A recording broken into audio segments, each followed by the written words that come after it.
ಇಂಥ ನಾಯಕರು ಎಲ್ಲರೂ ಹಣಕ್ಕಾಗಿ, ಆಸ್ತಿಗಾಗಿ, ತಮ್ಮ ಕುಟುಂಬದ ರಾಜಕಾರಣಕ್ಕಾಗಿ, ತಮ್ಮ ಭವಿಷ್ಯಕ್ಕಾಗಿ, ಚಪಲಕ್ಕಾಗಿ ಇಂಥವರೇ ಇರುವಂತದ್ದು. ಅದನ್ನ ಕೂಡ ಅಮಿತ್ ಶಾ ಮತ್ತು ಮೋದಿ ಅವರು ಸರಿ ಮಾಡ್ತಾ ಇಲ್ವಲ್ಲ ಅನ್ನುವಂತ ಕೊರಗಿತ್ತಲ್ಲ, ಆ ಕೊರಗಿಗೆ ಈಗ ಉತ್ತರ ಸಿಗ್ತಾ ಇದೆಯೇ? ಕೇಂದ್ರದ ಸಂಪುಟದ ಪುನರ್ರಚನೆ, ಅದರ ಜೊತೆಗೇನೆ ರಾಜ್ಯದ ಬಿಜೆಪಿಯ ಸರ್ಜರಿ ಕೂಡ ಆಗ್ತಾ ಇದೆ ಅನ್ನೋದು ಪಕ್ಕಾ ಸುದ್ದಿ ಬರ್ತಾ ಇದೆ. ಹಾಗಾದ್ರೆ ಏನು ಈ ವಿಚಾರ? ಏನು ಯಾರ್ಯಾರ ತಲೆದಂಡ, ಯಾರ್ಯಾರಿಗೆ ಅಪ್ಗ್ರೇಡು, ಈ ಕಳ್ಳರು ಆಡಳಿತ ಪಕ್ಷದೊಟ್ಟಿಗೆ ಸೇರ್ಕೊಂಡು ದುಡ್ಡು, ಕಾಸು ಇತ್ಯಾದಿಗಾಗಿ ಎಲ್ಲವನ್ನೂ ಮಾರ್ಕೊಳ್ತಾ ಇದ್ರಲ್ಲ, ನಂದೋರಾಯನ ಭಂಡಾರ ಆಗೋಗಿತ್ತು. ಹೇಳುವರಿಲ್ಲ, ಕೇಳುವರಿಲ್ಲ, ನರಸತ್ತ ಪ್ರತಿಪಕ್ಷ.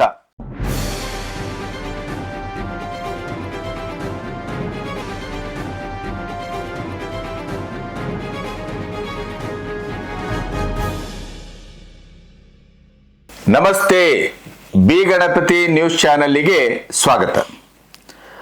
ಬಹುತೇಕ ದೇಶಾದ್ಯಂತ ಒಂದು ಚರ್ಚೆ, ಒಂದು ಅಂಡರ್ ಕರೆಂಟ್ ಅಲ್ಲಿ ಬಹಳ ಕಾಲದಿಂದ ಆಗ್ತಾ ಇದೆ. ಅದರಲ್ಲೂ ಕರ್ನಾಟಕದಲ್ಲಿ ನಮ್ಮ ನಿಮ್ಮಂಥವ್ರಿಗೂ ಕೂಡ ಯಾಕೆ ಹೀಗೆ? ಇಡೀ ದೇಶದಲ್ಲಿ ಮೋದಿ ಮತ್ತು ಅಮಿತ್ ಶಾ ಪ್ರತಿ ರಾಜ್ಯದಲ್ಲೂ ಬಿಜೆಪಿಯನ್ನ ಸದೃಢಗೊಳಿಸಿದ್ದಾರೆ. ಬಿಜೆಪಿಯನ್ನ ಅತ್ಯಂತ ಅಧಿಕಾರಕ್ಕೆ ಬರುವ ಮಟ್ಟಕ್ಕೆ ತಲಸ್ಪರ್ಶಿಯಾಗಿ ಅದನ್ನ ಸದೃಢಗೊಳಿಸಿದ್ದಾರೆ, ಗಟ್ಟಿಗೊಳಿಸಿದ್ದಾರೆ. ಮತ್ತೆ ಬೆಚ್ಚಿ ಬೀಳುವ ಹಾಗೆ ವಿರೋಧ ಪಕ್ಷಗಳು ಬೆಚ್ಚಿ ಬೀಳುವ ರೀತಿಯಲ್ಲಿ ಅಲ್ಲಿ ನಾಯಕತ್ವವನ್ನು ಎದುರಿಟ್ಟು ತಂದಿದ್ದಾರೆ. ಈಗ ನೀವು ಅಸ್ಸಾಂ ನೋಡಿ, ರಾಜಸ್ಥಾನ್ ನೋಡಿ, ಹರಿಯಾಣ ನೋಡಿ, ವೆಸ್ಟ್ ಬೆಂಗಾಲ್ ನೋಡಿ, ಉತ್ತರ ಪ್ರದೇಶ ನೋಡಿ, ಎಲ್ಲಿ ಕೂಡ ನೀವು ಬಿಜೆಪಿಯ ಒಟ್ಟು ಕಾರ್ಯ ವಿಧಿ ವಿಧಾನದ ಬಗ್ಗೆ ಮಾತಾಡುವಾಗೇ ಇಲ್ಲ. ಅಲ್ಲಿಯ ಮುಖ್ಯಮಂತ್ರಿಗಳ ಬಗ್ಗಂತೂ ಪ್ರತಿದಿನ ಮಾತಾಡಿದ್ರೂ ನಿಮಗೆ ವಸ್ತುಗಳಿದೆ. ಅಂಥ ದೇಶ ಪ್ರೇಮಿಗಳನ್ನ, ಅಂಥ ವಾಗ್ಮಿಗಳನ್ನ, ಅಂಥ ಅಧ್ಯಯನಶೀಲರನ್ನ, ಧಾರ್ಷಿಗಳನ್ನ ತಂದು ಕೂಡಿಸಿದ್ದಾರೆ. ಈ ಕರ್ನಾಟಕದ ದೌರ್ಭಾಗ್ಯ ಏನಿದು? ಇನ್ನು ಕಾಂಗ್ರೆಸ್ಸಿನ ಅಧಿಕಾರಕ್ಕೆ ಅಂತ ಬಂದ್ರೆ ಅವರಿಗೆ ನಾಗೇಂದ್ರನ್ನಂತವ್ರನ್ನ ತರಬೇಕು, ಒಂದು ಕಡೆ ಸಿದ್ದರಾಮಯ್ಯನವರ ಅಸಮಾಧಾನವನ್ನು ಸರಿಪಡಿಸಬೇಕು, ಪ್ರಿಯಾಂಕಾ ಖರ್ಗೆ ಅವರ ಅವರದೇ ಆದ ಆನೆ ನಡೆದದ್ದೇ ದಾರಿ, ಅವರನ್ನ ನಿಯಂತ್ರಿಸಬೇಕು. ಇನ್ನು ಸಚಿವ ಪದ ಸಿಗದೇನೆ, ಡಿಸಿಎಂ ಪದವಿಯೂ ಸಿಗದೇನೆ ಬಹಳಷ್ಟು ಒದ್ದಾಡ್ತಾ ಇರುವಂತ ಘಟಾನುಘಟಿಗಳನ್ನ ನಿಭಾಯಿಸಬೇಕು. ಡಿ ಕೆ ಶಿವಕುಮಾರ್ ಅವರಿಗೆ ಅಭಿವೃದ್ಧಿ ಅಥವಾ ಇತ್ಯಾದಿ ಕೆಲಸ, ಅಥವಾ ಡಿ ಕೆ ಶಿವಕುಮಾರ್ ಮುಖ್ಯಮಂತ್ರಿ ಆದ್ರೆ ಏನ್ ಮಾಡಬಹುದು ಅನ್ನುವ ನಿರೀಕ್ಷೆ ಇದ್ದಂತ ಜನಕ್ಕೆ ಒಂದು ಸಿಗ್ನೇಚರ್ ಆಫ್ ದ ವರ್ಕ್ ಅಂತ ಇದು ಡಿ ಕೆ ಶಿವಕುಮಾರ್ ಅವರು ಮಾಡಿದ್ದು ಅನ್ನುವಂತ ಕೆಲಸವನ್ನ ಮಾಡಬೇಕು ಅಂತ ಅಂದುಕೊಂಡ್ರು ಕೂಡ ಅದು ಆಗದೇ ಇದ್ದಂತ ಪರಿಸ್ಥಿತಿ. ಬಿಡದಿ ಟೌನ್ಶಿಪ್ ನ ಕತೆ ನೋಡಿದ್ರಿ, ನೈಸ್ ಆರಂಭ ಆಗಿದೆ. ಇನ್ನು ಕಾವೇರಿಯಲ್ಲೇ ಕೂತ್ಕೊಂಡಂತ, ಅಧಿವೇಶನಕ್ಕೆ ಬಂದರೂ ಕೂಡ ಕೊನೆಯ ಕುರ್ಚಿಯಲ್ಲಿ ಕೂತು ಸುದ್ದಿ ಮಾಡದಂತ, ಒಳ ಮೀಸಲಾತಿ ಹೋರಾಟದ ಬಗ್ಗೆ ಸಭೆಯಲ್ಲಿ ಭಾಗವಹಿಸಿ ಅಲ್ಲಿ ಒಂದೆರಡು ಬಹಳ ಆಕರ್ಷಕವಾಗಿ, ಕುತೂಹಲಕರವಾಗಿ, ಪ್ರಶ್ನಾರ್ಥಕವಾಗಿ ಮಾತಾಡಿ ಬಂದಂತ ಸಿದ್ದರಾಮಯ್ಯನವರ ಮುಂದಿನ ನಡೆ ಏನು? ಅದು ನಿಗೂಢವೇ. ಇದಕ್ಕಿದ್ದಂತೆ ಸಿ ಟಿ ರವಿ ಅಂತವ್ರು ಹೋಗಿ ಕಾವೇರಿಯಲ್ಲಿ 1 ಗಂಟೆ ಮಾತಾಡಿ ಬರ್ತಾರೆ. ಡಿ ಕೆ ಶಿವಕುಮಾರ್ ಅಧಿಕಾರದ ಅವಧಿಯಲ್ಲೇ ಮಾಜಿ ಮುಖ್ಯಮಂತ್ರಿಗಳಾದಂತ ಸಿದ್ದರಾಮಯ್ಯನವರ ಹತ್ರ ಹೋಗಿ ಗಂಟೆಗಟ್ಟಲೆ ಚರ್ಚಿಸಿ ಬರ್ತಾರೆ. 1, 2, 3, 4 ಬಿಜೆಪಿಯ ದಂಡೆ ಸಿದ್ದರಾಮಯ್ಯನವರ ಹತ್ರ ಹೋಗಿ ಚರ್ಚೆ ಮಾಡ್ಕೊಂಡು ಬಂದಿದೆ. ಇದರ ಪರಿಣಾಮ ಏನು? ಒಳ ಮೀಸಲಾತಿ ಫಂಕ್ಷನ್ ನಲ್ಲಿ ಮುಂದಿನ ಎಲೆಕ್ಷನ್ ನಾನಿಲ್ಲ, ನಾನು ನಿವೃತ್ತಿ ಅಂತ ಹೇಳಿದವರು ಅಲ್ಲಿ ಸಭೆಯಲ್ಲಿ ನೀವೇ ಮುಖ್ಯಮಂತ್ರಿ ಆಗ್ಬೇಕು ಅಂತಂದಾಗ ನೀವು ಹೋರಾಟವನ್ನ ಜೋರ್ ಮಾಡಿ, ಗುರಿ ಮುಟ್ಟುವಂತ ಹೋರಾಟ ಮಾಡಿ, ಭಿನ್ನಾಭಿಪ್ರಾಯವನ್ನ ಮರೆತು ಹೋರಾಟ ಮಾಡಿ ನೋಡೋಣ ಅಂದರೆ ರಾಜಕೀಯ ಮತ್ತು ರಾಜಕೀಯ ವ್ಯಕ್ತಿಗಳ ಮಾತಿಗೆ ತೂಕವೂ ಇಲ್ಲ, ಬೆಲೆಯೂ ಇಲ್ಲ, ನಿರ್ಣಯಾತ್ಮಕವಾದಂತ ನೆಲೆಯೂ ಇಲ್ಲ ಅನ್ನೋದನ್ನ ಸಿದ್ದರಾಮಯ್ಯನವರು ಮತ್ತೆ ಮತ್ತೆ ಪ್ರೂವ್ ಮಾಡ್ತಾ ಇದ್ದಾರೆ. ಈ ಎಲ್ಲ ಗೊಂದಲಗಳ ಮಧ್ಯೆ ಕರ್ನಾಟಕ ಬಡವಾಗ್ತಾ ಇದೆ, ಕರ್ನಾಟಕ ಬಸವಳಿತಾ ಇದೆ. ಅಲ್ಲಿ ಪಾಲಕ್ಕಾಡ್ನಿಂದ 23 ವರ್ಷದ ಹೋರಾಟದ ಫಲವಾಗಿ ಕೊನೆಗೂ ಮಂಗಳೂರಿನ ವಿಭಾಗ ಮೈಸೂರಿಗೆ ಸೇರಿಸುವಂತ ಒಂದು ಕೆಲಸವನ್ನ ಬಹುಶಃ ಜೋಶಿ ಅಂತವರು ಇಂಥವರೆಲ್ಲರ ಪ್ರಯತ್ನದಿಂದ ಅದು ಆಗಿದೆ. ಅಲ್ಲೀಗ ಕೇರಳದಲ್ಲಿ ಅವರು ಪಕ್ಷಾತೀತವಾಗಿ ಪಾಲಕ್ಕಾಡು ಅವರಿಗೆ ತಪ್ಪಿದ್ರೆ, ಈ ಮುಖ್ಯವಾಗಿ ಅವರಿಗೆ ಮಂಗಳೂರು ಡಿವಿಷನ್ ಪ್ರಶ್ನೆ ಅಲ್ಲ, ಮಂಗಳೂರು ಕೇಂದ್ರ.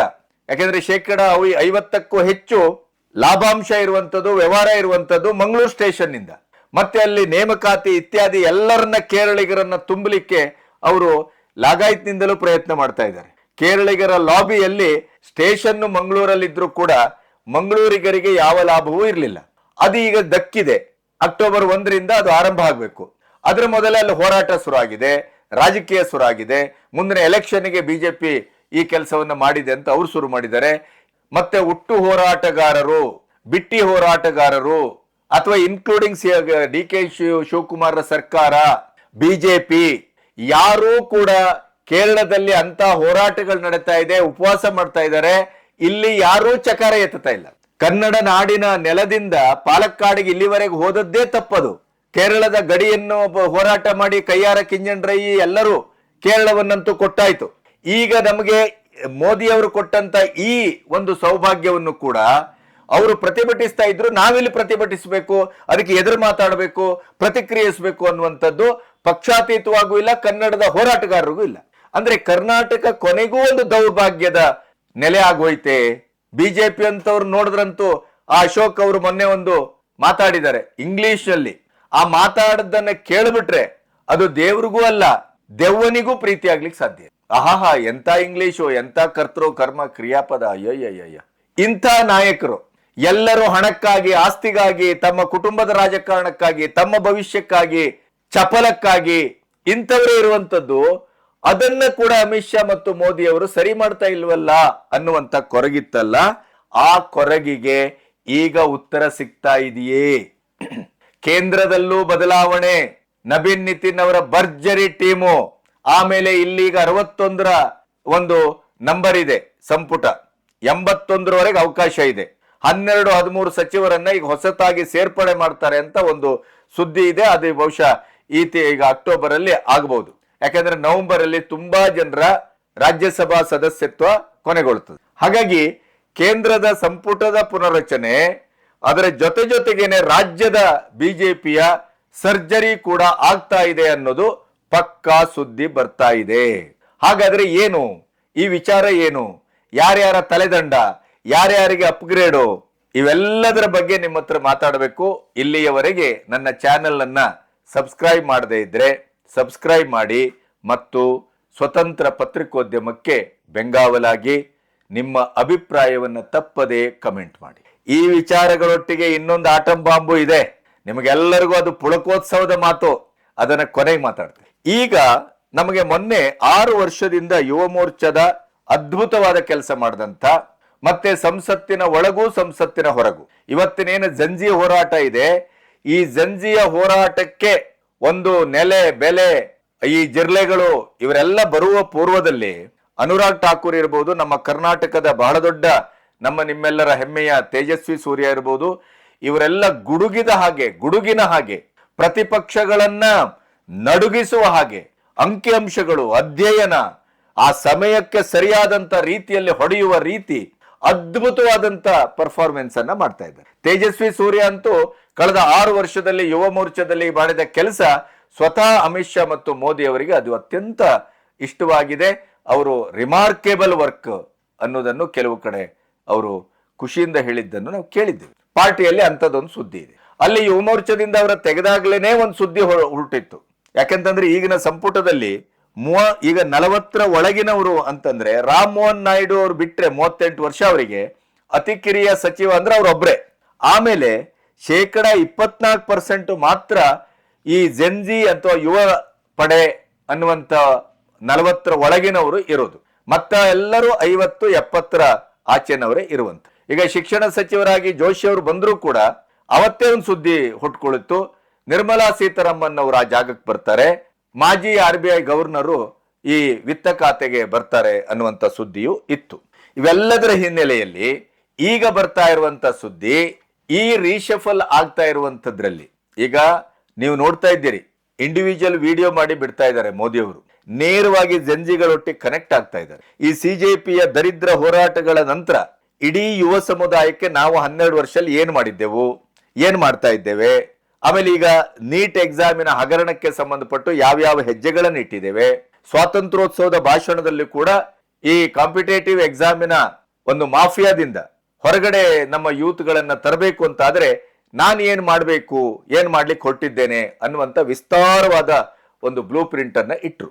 ಮತ್ತೆ ಈಗಾಗಲೇ ಸಚಿವರಿಗೆ, ಶಾಸಕರಿಗೆ ಎಲ್ಲರಿಗೂ ಬಿಜೆಪಿ ಒಂದು ತಾಕೀತನ್ನ ಮಾಡಿದೆ. ಹೆಚ್ಚೆಚ್ಚು ಜಂಜಿಗಳೊಟ್ಟಿಗೆ ಸಂಪರ್ಕ ಮಾಡಿ, ಹೆಚ್ಚೆಚ್ಚು ಇನ್ಸ್ಟಾದಲ್ಲಿರಿ, ಹೆಚ್ಚೆಚ್ಚು ಸೋಷಿಯಲ್ ಮೀಡಿಯಾದಲ್ಲಿ ಆಕ್ಟಿವ್ ಆಗಿರಿ, ಮತ್ತೆ ಅಲ್ಲಿ ಹೆಚ್ಚೆಚ್ಚು ವಿಶ್ವವಿದ್ಯಾನಿಲಯಗಳಿಗೆ ಹೋಗಿ ನೀವು ಯುವಕರೊಟ್ಟಿಗೆ, ಯುವತಿಯರೊಟ್ಟಿಗೆ ಹೆಚ್ಚು ಸಂವಾದವನ್ನ ಮಾಡಿ, ಸಂಧಾನವನ್ನ ಮಾಡಿ, ಅವರ ಸಮಸ್ಯೆಯನ್ನ ಕೇಳಿ, ಇವೆಲ್ಲವನ್ನ ಮಾಡ್ತಾ ಇದ್ದಾರೆ. ಈಗಾಗಲೇ ರಾಹುಲ್ ಗಾಂಧಿ ಅಂತೂ 800 ಕಡೆ ಛಾತ್ರೋಕಿ ಗೂನ್ಸ್ ಅಂತ ಶುರು ಮಾಡಿದ್ದಾರೆ. ಪುಣೆಯಲ್ಲಿ ಅವರು ಆಡಿದ ಮನುಸ್ಮೃತಿ ಮಾತು ಮತ್ತು ಹೆಣ್ಣುಮಕ್ಕಳ ಇಡೀಯದಾದಂತ ಒಂದು ಸಬಲೀಕರಣಕ್ಕೆ ಅವರು ಕೊಟ್ಟಂತ ಒಂದು ಕೆಲವು ಮಾತುಗಳು, ಪ್ರಕರಣಗಳು ಅವರಿಗೆ ಇವತ್ತು ತಿರುಗುಬಾಣವಾಗಿ ಇಡೀ ಮುಸ್ಲಿಂ ಸಮುದಾಯದ ಹೆಣ್ಮಕ್ಕಳು ದೆಹಲಿಯ ಅವರ ಕಚೇರಿ ಎದುರು ಬಂದು ತ್ರಿಬಲ್ ತಲಾಖಿಗೆ ಯಾಕೆ ಮಾತಾಡ್ತಾ ಇಲ್ಲ, ನಿಮ್ಮ ಅಧಿಕಾರದಲ್ಲಿರುವಲ್ಲಿ ಎಲ್ಲೂ ಕೂಡ ನೀವು ಮಹಿಳಾ ಪ್ರಾತಿನಿಧ್ಯವನ್ನ ಕೊಟ್ಟಿಲ್ಲ, ಮಹಿಳಾ ಮೀಸಲಾತಿ ಮಸೂದೆಗೆ ಯಾಕೆ ವಿರೋಧ ಮಾಡ್ತಾ ಇದ್ದೀರಿ, ಇಲ್ಲಿ ಬಂದು ಮಹಿಳೆಯರು ಇವತ್ತು ಸ್ವತಂತ್ರರಾಗಬೇಕು, ಅವರು ಅಬಲರಾಗಿದ್ದಾರೆ, ಮನುಸ್ಮೃತಿ ಹಾಗೆ ಹೇಳ್ತಾ ಇದೆ, ಇನ್ನೊಂದು ಹಾಗೆ ಹೇಳ್ತಾ ಇದೆ ಅಂತ ಹೇಳ್ತಾ ಇದ್ದೀರಿ. ನಿಮ್ಮ ಈ ದ್ವಂದ್ವ ನೀತಿ ಯಾಕೆ, ಏನು? ಪ್ರತಿ ಸಾರಿ ನಿಮ್ಗೆ ಗೊತ್ತಿದೆ, ಇನ್ನೇನು ಎಲೆಕ್ಷನ್ಗೆ 2 ವರ್ಷ ಇದೆ ಅಂತ ಅನ್ನುವಾಗ ಈ ರಾಹುಲ್ ಗಾಂಧಿ ಅವ್ರದ್ದು ಒಂದೊಂದು ಪ್ರಪೋಗಂಡ ಶುರು ಆಗುತ್ತೆ. ಆದ್ರೆ ಅದೆಲ್ಲವೂ ಬ್ಯಾಕ್ ಫೈರ್ ಆದದ್ದೇ ಜಾಸ್ತಿ. ಇದು ಈಗ ಅದರ ಸೂಚನೆ ಕೊಡ್ತಾ ಇದೆ. ಅವರೇ ಕೇಳ್ತಾ ಇದ್ದಾರೆ, ನೀವು ಮಹಿಳಾ ಸಬಲೀಕರಣದ ಬಗ್ಗೆ ಮಾತಾಡ್ತಾ ಇದ್ದೀರಿ, ಆದರೆ ಕರ್ನಾಟಕದಿಂದ ಹಿಡಿದು, ಜಾರ್ಖಂಡ್ ಹಿಡಿದು, ತೆಲಂಗಾಣದಿಂದ ಹಿಡಿದು ಎಲ್ಲಿಯೂ ಕೂಡ ನಿಮ್ಮ ಅಧಿಕಾರ ಇದ್ದಲ್ಲಿ ನೀವು ಮಹಿಳೆಯರಿಗೆ ಪ್ರಾತಿನಿಧ್ಯವನ್ನ ಕೊಟ್ಟಿಲ್ಲ. ವೈ? ತ್ರಿಬಲ್ ತಲಾಖಿನ ಬಗ್ಗೆ ಇವತ್ತಿನವರೆಗೂ ಮಾತಾಡಿಲ್ಲ, ಯಾಕೆ? ಮಹಿಳಾ ಮಸೂದೆಗೆ ವಿರೋಧವಾಗಿ ನಿಲ್ತಾ ಇದ್ದೀರಿ, ಯಾಕೆ? ಭಯಂಕರ ಹೋರಾಟವನ್ನ ಮಾಡಿದ್ದಾರೆ. ಈ ಎಲ್ಲದರ ಹಿನ್ನೆಲೆಯಲ್ಲಿ ಇವತ್ತು ಜೆನ್ಜಿಗಳನ್ನ ಸೆಳೆಯುವ, ಅವರೊಟ್ಟಿಗೆ ವ್ಯವಹರಿಸುವ, ಅವರ ಸಮಸ್ಯೆಯನ್ನ ಕೇಳುವ ಒಂದು ವ್ಯವಧಾನಕ್ಕೆ ಎಲ್ಲ ಪಕ್ಷಗಳು ಬಂದಿದೆ. ಅದರ ಹಿನ್ನೆಲೆಯಲ್ಲೂ ಕೂಡ ಬಹುಶಃ ತೇಜಸ್ವಿ ಸೂರ್ಯ ಅವರಿಗೆ ಜಾಕ್ಪಾಟ್ ಹೊಡೆಯುವ ಎಲ್ಲಾ ಲಕ್ಷಣಗಳು ಕಾಣ್ತಾ ಇದೆ. ಅನುರಾಗ್ ಠಾಕೂರ್, ರಾಘವ್ ಚೆಡ್ಡಾ ಇಂಥವರೆಲ್ಲರೂ ಚಾಲ್ತಿಯಲ್ಲಿ ಹೆಸರಿದೆ. ಆದ್ರೆ ಕರ್ನಾಟಕ ಅಂತ ಬಂದಾಗ ತೇಜಸ್ವಿ ಸೂರ್ಯ, ಅದರ ಜೊತೆಗೆ BY ರಾಘವೇಂದ್ರ. ಸತ್ಯ ಹೇಳಬೇಕು ಅಂದ್ರೆ BY ರಾಘವೇಂದ್ರ ಅವರಿಗೆ ಬಹಳ ಕಾಲದ ಹಿಂದೆಯೇ ಸಚಿವ ಪದವಿ ಸಿಗಬೇಕಾಗಿತ್ತು. ಯಾಕೆಂತಂದ್ರೆ ಒಬ್ಬ ಸಂಸದನಾಗಿ ಯಾವ ರೀತಿ ಕೆಲಸ ಮಾಡಿದ್ದಾರೆ ಅನ್ನೋದಕ್ಕೆ ನೀವು ಶಿವಮೊಗ್ಗ ಅವರ ಕ್ಷೇತ್ರವನ್ನ ನೋಡ್ಬಿಟ್ರೆ ಬಹುಶಃ ಭಾರತದಲ್ಲೇ ಅದೊಂದು ರಿಮಾರ್ಕೆಬಲ್. ಶಾಮನೂರು ಶಿವಶಂಕರಪ್ಪನವರು ಎಲೆಕ್ಷನ್ ಸಂದರ್ಭದಲ್ಲಿ ಬೇರೆ, ಮತ್ತದು ಕಾಂಗ್ರೆಸ್ಸಿನ ಧುರೀಣರಾದ್ರೂ ಕೂಡ ಶಿವಮೊಗ್ಗದ ಒಂದು ಕಾರ್ಯಕ್ರಮದಲ್ಲಿ ಮಾತಾಡುವಾಗ ನೀವು BY ರಾಘವೇಂದ್ರರನ್ನ ಗೆಲ್ಲಿಸಿ ಅಂತ ಹೇಳಿದ್ರು. ಇದು ಬಹಳ ಚಾರಿತ್ರಿಕವಾದಂತ ಮಾತು, ಅವರ ಕೃತುಶಕ್ತಿಗೆ ಸಿಕ್ಕಿದ ಸರ್ಟಿಫಿಕೇಟ್ ಅದು. ಈಗ ತೇಜಸ್ವಿ ಸೂರ್ಯ, BY ರಾಘವೇಂದ್ರ ಅವರ ಹೆಸರು ಅತ್ಯಂತ ಚಾಲ್ತಿಯಲ್ಲಿದೆ. 61 ಸಚಿವರ ಸಂಖ್ಯೆಯಲ್ಲಿ 81ರವರೆಗೆ ಅವಕಾಶ ಇದೆ. ಅದನ್ನು ಫುಲ್ಫಿಲ್ ಮಾಡುವಂತ ಸಂದರ್ಭ, ಹೆಚ್ಚು ಯೂತ್ಗಳನ್ನ ಬಹುಶಃ ಸೇರಿಸುವಂತ ಕೆಲಸ ನಡೀತಾ ಇದೆ. ಇದ್ರ ಮಧ್ಯೆ ಹಾಗಾದ್ರೆ ನೀವು ಕೇಳಬಹುದು, ಇವರಿಬ್ಬರು ಕೇಂದ್ರದಲ್ಲಿ ಬಂದ್ರೆ ರಾಜ್ಯದಲ್ಲಿ ಸರ್ಜರಿ ಹೇಗೆ? ಇನ್ನೊಂದು ಅದರ ಹಿಂದೆ ಸುದ್ದಿ ಬರ್ತಾ ಇದೆ, ನಿಮ್ಗೆ ನೆನಪಿರ್ಬೇಕು, ಸೋಮಣ್ಣ ಅವರನ್ನ ಸಚಿವ ಸಂಪುಟದಿಂದ ಬಹುಶಃ ಅವರನ್ನ ಹೊರಗೆ ನಿಲ್ಲಿಸ್ತಾರೆ, ಅಂದ್ರೆ ಸಚಿವ ಸ್ಥಾನದಿಂದ ಅವರು ಹೊರಗೆ ಬರ್ತಾರೆ, ಅವರು ರಾಜ್ಯ ರಾಜಕಾರಣಕ್ಕೆ ಬರ್ತಾರೆ. ಇಲ್ಲಿಲ್ಲ, ಬಹಳ ಕಾಲದಿಂದ ಒಂದು ದೊಡ್ಡ ಹೋರಾಟ ಮತ್ತು ಅಸಮಾಧಾನ, ಪಂಗಡ ರಾಜಕಾರಣ ಎಲ್ಲ ನಡೀತಾ ಇದೆಯಲ್ಲ BY ವಿಜಯೇಂದ್ರನ ಬಗ್ಗೆ. ಅವ್ರದೀಗ ನವೆಂಬರ್ ಅಲ್ಲಿ ಮುಗೀತದೆ. ಆ ಸ್ಥಾನಕ್ಕೆ ಸೋಮಣ್ಣ ಅವರು ಬರ್ತಾರೆ. ಅದರ ಜೊತೆಗೆ ಈ ಎಡಬಿಡಂಗಿ ತನದಿಂದ ಭಾಷೆ ಬರುವುದಿಲ್ಲ, ಆಮೇಲೆ ಸರಿಯಾದ ರೀತಿಯಲ್ಲಿ ವಿಷಯಗಳನ್ನ ಮಂಡಿಸ್ಲಿಕ್ಕೆ ಗೊತ್ತಿಲ್ಲ, ಆಮೇಲೆ ಪ್ರತಿಪಕ್ಷವಾಗಿ ಯಾವುದೇ ರೀತಿಯಲ್ಲೂ ಒಂದು ನಿರ್ಣಯಾತ್ಮಕವಾಗಿ ಹೋರಾಟವನ್ನ ಸಂಘಟಿಸಿಲ್ಲ, ಏನೂ ಮಾಡಿಲ್ಲ, ನಗೆಪಾಟ್ಲು ಅಂತ ವಿರೋಧ ಪಕ್ಷದ ನಾಯಕನನ್ನ ಹೊಂದಿರುವ ಬಿಜೆಪಿ ಈಗ ಅದಕ್ಕೆ ಅತ್ಯಂತ ಬೆಂಕಿಯ ಹಾಗೆ ಅಧ್ಯಯನಪೂರ್ಣವಾಗಿ DK ಶಿವಕುಮಾರ್ ಇರ್ಬೋದು, ಸಿದ್ದರಾಮಯ್ಯನವರು ಇರ್ಬೋದು, ಅವರೆಲ್ಲರನ್ನು ಕಡಗೋಲಿಗೆ ಹಾಕಿ ಸರಿಯಾಗಿ ಕಡಿತಾ ಇರೋರು ಯಾರು ಅಂತಂದ್ರೆ ಒಂದ್ 2-3 ಜನ ಕಾಣಿಸ್ಕೊಳ್ತಾರೆ ನಿಮ್ಗೆ. ಅದರಲ್ಲಿ ಮುಖ್ಯವಾಗಿ ಸುನಿಲ್ ಕುಮಾರ್, ಕಾರ್ಕಳದ ಶಾಸಕ ಸುನಿಲ್ ಕುಮಾರ್ ಅವರು ವಿರೋಧ ಪಕ್ಷದ ನಾಯಕರಾಗ್ತಾರೆ ಅನ್ನೋದು ಮೂಲಗಳಿಂದ ಖಚಿತವಾಗ್ತಾ ಇದೆ. ಸೋಮಣ್ಣನವರು ಈ ಕಡೆ ಬರ್ತಾರೆ, ಸುನಿಲ್ ಕುಮಾರ್ ಅವರು ವಿರೋಧ ಪಕ್ಷದ ನಾಯಕರಾಗ್ತಾರೆ. ಅದರ ಮಧ್ಯೆ ಬಹಳ ದೊಡ್ಡ ಸುದ್ದಿ ಏನಪ್ಪಾ ಅಂತಂದ್ರೆ, BY ರಾಘವೇಂದ್ರ ಅವರು ಸಚಿವರಾಗಿ ಕೇಂದ್ರ ಸಂಪುಟವನ್ನ ಸೇರಿಸಿದ್ರೆ 1 man 1 post, ಒಬ್ಬರಿಗೆ ಒಂದೇ ಹುದ್ದೆ, ಅದು ಕುಟುಂಬಕ್ಕೂ ಅನ್ವಯಿಸ್ತದೆ. ಹೇಗೋ ಇವರ ಅವಧಿ ಮುಗಿತಾ ಇದೆ, ಅವಧಿ ಮುಗಿದಕ್ಕೆ ಬಹುಶಃ ಅಮಿತ್ ಶಾ ಅವರೆಲ್ಲ ಕಾಯ್ತಾ ಇದ್ರು ಕಾಣುತ್ತೆ. ಯಾಕೆಂತಂದ್ರೆ ಲಿಂಗಾಯತರ ಬಣದ ನಾಯಕ, ಬಹಳ ದೊಡ್ಡ ಮತ ಬ್ಯಾಂಕ್ ಇರುವಂತದ್ದು. ಏಕಾಏಕಿ ಯಾರ್ಯಾರೋ ಹೋರಾಟ ಮಾಡಿದ್ರು, ಏನೇನೋ ಹೇಳ್ಬಿಟ್ರು ಅಂತ ಹೇಳಿ ಅವರನ್ನ ತೆಗಿಲಿಕ್ಕೆ ಸಾಧ್ಯ ಆಗುದಿಲ್ಲ. ಯಾಕೆಂತಂದ್ರೆ ಇನ್ನು ಯಡಿಯೂರಪ್ಪನವರ ಗಟ್ಟಿತನ, ಅವರ ಒಂದು ಮಾತು, ಅವರ ಇಡೀ ಪ್ರಭಾವ ಇನ್ನೂ ಜೀವಂತವಾಗಿದೆ. ಹಾಗಾಗಿ ಒಬ್ಬ ಮಗನನ್ನ ಅಲ್ಲಿ ಸಚಿವ ಸಂಪುಟಕ್ಕೆ ಸೇರಿಸ್ಕೊಂಡ್ರೆ ಇನ್ನೊಬ್ಬನ ಮಗನನ್ನ ಇಲ್ಲಿಂದ ತೆಗೆಯುವ ಸಾಧ್ಯತೆ 100ಕ್ಕೆ 100 ನಿಚ್ಚಳ. ಸೋಮಣ್ಣ ರಾಜ್ಯಕ್ಕೆ ಬರ್ತಾರೆ, BY ರಾಘವೇಂದ್ರ ಸಂಪುಟಕ್ಕೆ ಹೋಗ್ತಾರೆ, ತೇಜಸ್ವಿ ಸೂರ್ಯ ಸಂಪುಟಕ್ಕೆ ಹೋಗ್ತಾರೆ, ಇಲ್ಲಿ ಸುನಿಲ್ ಕುಮಾರ್ ವಿರೋಧ ಪಕ್ಷಕ್ಕೆ ಬರ್ತಾರೆ. ಈ ಮೂಲಕ ಇಲ್ಲಿ ಒಂದು ರೀಶಫಲ್ ಆಗುವ, ಸರ್ಜರಿ ಮಾಡುವ ಕೆಲಸಕ್ಕೆ ಕೊನೆಗೂ ಅಮಿತ್ ಶಾ ಅವರು ಕೈ ಹಾಕಿದ್ದಾರೆ. ಇದು ಬಹಳ ಸ್ಪಷ್ಟ. ಅದೇ ಕಾದಾಗ್ಲೇ ಬೆಸಿಬೇಕು ಅಂತಾರಲ್ಲ, ಈ ಜಾತಿ ರಾಜಕಾರಣದ ಮಧ್ಯೆ ಸೆಕ್ಯುಲರಿಸಂ ಅಂತ ಹೇಳುದು, ಜಾತ್ಯತೀತತೆ ಅಂತ ಅನ್ನೋದು, ಕೊನೆಗೆ ಎಲ್ಲಾ ಪ್ರಾತಿನಿಧ್ಯವೂ ರಾಜಕೀಯವಾಗಿ ಅದು ಜಾತಿ ಆಧಾರದಲ್ಲಿ ನಡೆಯುತ್ತದೆ. ಈ ದೇಶದ ದೌರ್ಬಲ್ಯ, ದೌರ್ಭಾಗ್ಯ ಅದು. ಹಾಗಾಗಿ ಲಿಂಗಾಯತ ಸಮುದಾಯದ ಬಹಳ ದೊಡ್ಡ ನಾಯಕನ ಒಂದು ಮಗ ಮತ್ತು ನಾಯಕರಾಗಿ ಈಗ ಯಡಿಯೂರಪ್ಪರವರು ಇನ್ನೂ ಚಾಲ್ತಿಯಲ್ಲಿರುವುದರಿಂದ ಅವರ ಮಾತು, ಅವರ ಶಕ್ತಿ, ಅವರ ಪ್ರಭಾವ, ಅದರಿಂದ ಅವರೆಲ್ಲರನ್ನ ಒಂದು ರೀತಿಯ ಒಂದು ಮನವೊಲಿಸುವ ರೀತಿಯಲ್ಲಿ ಅದಕ್ಕೆ ಸರಿಯಾದ ಒಂದು ಭೂಮಿಕೆಯನ್ನ ಈಗ ಅಮಿತ್ ಶಾ ಅವರು ಸಿದ್ಧಪಡಿಸಿದ್ದಾರೆ ಅನ್ನೋದು ಪಕ್ಕಾ ಸುದ್ದಿ. ಆದ್ರಿಂದ ಇನ್ನು ಮುಂದೆ ಬಹುಶಃ ರಾಜ್ಯದ ಬಿಜೆಪಿ ಮುಂದಿನ ಎಲೆಕ್ಷನ್ಗೆ ಹುರಿಗೊಳ್ತಾ ಇದೆ, ರೆಡಿ ಆಗ್ತಾ ಇದೆ, ಸರ್ಜರಿ ಆಗ್ತಾ ಇದೆ. ಇದು ಈ ಹೊತ್ತಿನ ಬಹಳ ದೊಡ್ಡ ಸುದ್ದಿ. ಅದರ ಜೊತೆಗೆ ಇನ್ನೊಂದು ಬಹಳ ದೊಡ್ಡ, ನಾನು ಹೇಳಿದೆ ನಿಮಗೆ ಅಟಂಬಾಂಬು ಅಂತಂದೆ. ಏನಪ್ಪ ಅಂತಂದ್ರೆ, ಯೋಗಿ ಆದಿತ್ಯನಾಥ್ ರಾಜಕಾರಣಕ್ಕೆ ದೆಹಲಿಗೆ ಬರ್ತಾ ಇದ್ದಾರೆ ಅಧಿಕೃತವಾಗಿ. ಮತ್ತೆ ಫಡ್ನವೀಸ್ ಇಂದು ಮೊದಲೇ ಸುದ್ದಿ ಬಂದಿತ್ತು, ಫಡ್ನವೀಸ್ ಇಲ್ಲಿ ರಾಜೀನಾಮೆ ಕೊಡ್ತಾರೆ, ಅವರು ದೆಹಲಿ ರಾಜಕಾರಣಕ್ಕೆ ಹೋಗ್ತಾರೆ, ರಾಷ್ಟ್ರ ರಾಜಕಾರಣಕ್ಕೆ ಹೋಗ್ತಾರೆ ಅಂತ. RSS ಅತ್ಯಂತ ಬಹಳ ಬಿಗುವಾಗಿ ಪಟ್ಟು ಮತ್ತು ಸಲಹೆಯ ಮೂಲಕ ಸಂಸದೀಯ ಮಂಡಳಿ, ಪಾರ್ಲಿಮೆಂಟರಿ ಬೋರ್ಡ್ಗೆ ಇವರಿಬ್ಬರನ್ನ ಸೇರಿಸ್ಕೋಬೇಕು. ಒಂದು ಕಟ್ಟ ಹಿಂದುತ್ವವಾದಿ, ಉತ್ತರ ಪ್ರದೇಶದಲ್ಲಿ ಯಾವ ರೀತಿ ಅಂತಂದ್ರೆ 100ಕ್ಕೆ 200% ಜಯಬೇರಿಯನ್ನ ಮುಂದಿನ ಚುನಾವಣೆಯಲ್ಲಿ ಯೋಗಿ ಆದಿತ್ಯನಾಥ್ ಬಾರಿಸ್ತಾರೆ ಅನ್ನೋದು ಎಲ್ಲಾ ಸಮೀಕ್ಷೆಗಳ ಮತಿತಾರ್ಥ. ಇತ್ತೀಚೆಗೆ ಅದಕ್ಕೆ ಒಂದು ಕಲಶಪ್ರಾಯವಾಗಿ ಅಖಿಲೇಶ್ ಯಾದವ್ ಇದರಿಂದ ಸ್ಪರ್ಧೆಯಿಂದ ಹಿಂಸರಿತಾರೆ ಅನ್ನುವಂಥದ್ದು ಈಗ ಬರ್ತಾ ಇರುವಂತ ಸುದ್ದಿ. ಹಾಗಾಗಿ ಇನ್ನೂ ಅದು ಟ್ರ್ಯಾಕ್ ಕ್ಲಿಯರ್ ಆಗ್ಬಿಟ್ಟಿದೆ ಅಂತ ಸಮೀಕ್ಷೆಗಳು ಹೇಳ್ತವೆ. ಮತ್ತೆ ರಾಮ ಮಂದಿರದ ಹುಂಡಿ ಪ್ರಕರಣವನ್ನ ಬೇರೆ ವಿರೋಧ ಪಕ್ಷಗಳಿಗೆ ಅವಕಾಶವನ್ನೇ ಕೊಡದೇನೆ ತಾನೇ ಅದರ ಸಂಪೂರ್ಣ ವಿವರವನ್ನ ಪ್ರತಿ ಹೆಜ್ಜೆಯಲ್ಲೂ ಜನರ ಎದುರಿಟ್ಟು SIT ರಚನೆ ಮಾಡಿ ಶರವೇಗದಲ್ಲಿ ತಪ್ಪಿತಸ್ಥರನ್ನ ಹಿಡಿದು ಅಲ್ಲಿ ಏನಾಗಿದೆ, ಏನಾಗಬೇಕಾಗಿತ್ತು, ಏನಾಗ್ತಾ ಇರಲಿಲ್ಲ, ಅದೆಲ್ಲವನ್ನ ದೇಶದ ಎದುರು ಇಡುವ ಮೂಲಕ ಹುಂಡಿ ಹಗರಣಕ್ಕೆ ಅತ್ಯಂತ ಸಮರ್ಥವಾದಂತ ತನಿಖೆ ಮತ್ತು ಜನರ ಭಾವನೆಗೆ ಯಾವುದೇ ರೀತಿಯ ಘಾಸಿಯಾಗದೇ ಇದ್ದಾಗೆ ಅದನ್ನು ನಿರ್ವಹಿಸಿದ್ದು. ಈ ಎಲ್ಲಾ ದೃಷ್ಟಿಯಿಂದ ಪಾರ್ಲಿಮೆಂಟರಿ ಬೋರ್ಡ್ ಅಲ್ಲಿ ಯೋಗಿ ಆದಿತ್ಯನಾಥ್ ಇರಬೇಕು.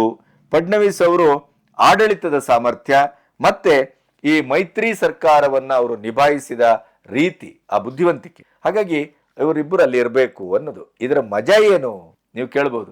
ಪಾರ್ಲಿಮೆಂಟರಿ ಬೋರ್ಡ್ಗೆ ಹೋದ್ರೆ ಏನು, ಈ ದೇಶದ ಬಹಳ ದೊಡ್ಡ ನಿರೀಕ್ಷೆ ಏನು, ಮೋದಿ ಅವರ ನಂತರ ಯಾರು, ಮೋದಿ ಅವರ ನಂತರ ಜನ ಇವತ್ತು ಹೇಳ್ತಾ ಇರುವಂತದ್ದೇನು, ಯೋಗಿ ಆದಿತ್ಯನಾಥ್, ಈ ಜಿರ್ಲೆಗಳು ಇತ್ಯಾದಿಗಳು ಮೋದಿ ಅವರು ರಾಜೀನಾಮೆ ಕೊಡಬೇಕು, ಮೋದಿ ಅವರು ರಾಜೀನಾಮೆ ಕೊಡಬೇಕು ಅಂತ ಹೇಳಿದಾಗ ಇಡೀ ಸೋಷಿಯಲ್ ಮೀಡಿಯಾದಲ್ಲಿ ವೈರಲ್ ಆಗ್ತಾ ಇದ್ದಂತೆ ಅಂತದ್ದು, ಮೋದಿ ಅವರಿಗೆ ಹೀಗಂತೀರಿ, ಮೋದಿ ಅವರ ಬಾಪ್ ಬರ್ತಾರೆ, ಮೋದಿ ಅವರು ಇಳಿದ್ರೆ ನಿಮಗೆ ಯಾರು ಬರ್ತಾರೆ ಅಂದ್ರೆ ಯೋಗಿ ಆದಿತ್ಯನಾಥ್ ಬರ್ತಾರೆ, ಬೇಕಾ ನಿಮಗೆ ಅಂತ ಕೇಳ್ತಾ ಇದ್ರು. ಹಾಗಾಗಿ ಪಾರ್ಲಿಮೆಂಟರಿ ಬೋರ್ಡ್ಗೆ ಅವರು ಬರ್ತಾರೆ ಅನ್ನೋದು ಯೋಗಿ ಆದಿತ್ಯನಾಥ್ ಈ ದೇಶದ ಪ್ರಧಾನಿ ಆಗುವ ಒಂದು ಕನಸಿನ ಪ್ರಥಮ ಹೆಜ್ಜೆ ಇದು ಅಂತಲೇ ವ್ಯಾಖ್ಯಾನಿಸಲಾಗ್ತಾ ಇದೆ. ಹಾಗಾಗಿ ಏಕಕಾಲದಲ್ಲಿ ಒಂದು ಸಂಪುಟ ಸರ್ಜರಿ, ಇನ್ನೊಂದು ರಾಜ್ಯ ಬಿಜೆಪಿಯ ಸರ್ಜರಿ.